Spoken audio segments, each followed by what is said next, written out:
Brazil today is known for its luxurious diamonds, emeralds, amethysts, aquamarines, and hot air balloons.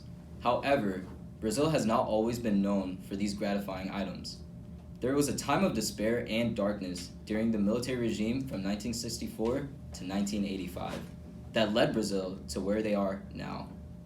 Although Brazil has come out of these times of loathing, the real question is whether or not the survivors of the military dictatorship have forgiven and forgotten what occurred to them during this time period. What allowed this brutality was the signing of the many institutional acts under the military dictatorship that helped solidify their power, most importantly, Institutional Act 5. The president, Arthur da Costa e Silva, enacted Institutional Act 5 in December of 1968. This act is monumental in the beginning of the period in Brazil known as the Years of Lead.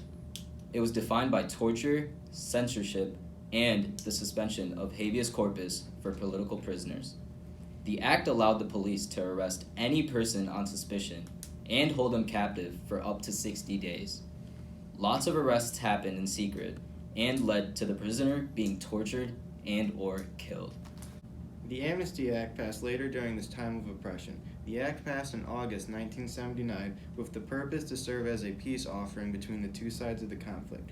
The act was meant to pardon both the communist insurgents as well as the military and police forces that were involved in the civil rights abuse. This act was also meant to excuse the actions of the people who allowed this prolonged civil rights abuse to go on for so long.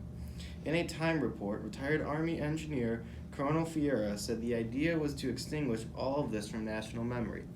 But how can such a brutal act be forgotten by the survivors of these atrocities?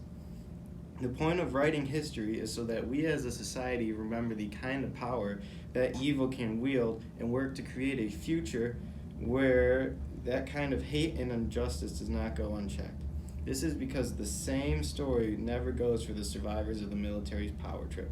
All in all, the Amnesty Act was an ever-evolving debate as well as the silence surrounding the topic in and out of the country. Quando eu fui presa, eu tinha uma sensação muito grande de poder, que eu, como eu acreditava muito no que eu estava fazendo, acreditava que a gente ia conseguir transformar o mundo, e eu achava que os torturadores, a polícia, eram seres quase que inferiores, assim, eu tinha assim muita segurança em mim, né?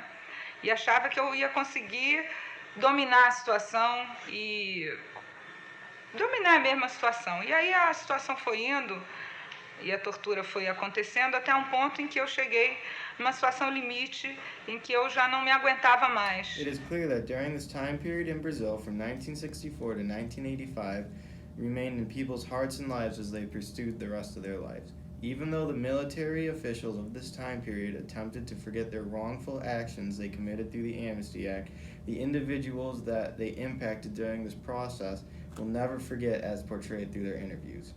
The oppressive military regime's use of torture impacted not only those who were tortured, but also their loved ones, who had to face psychological and emotional damage that torture can cause.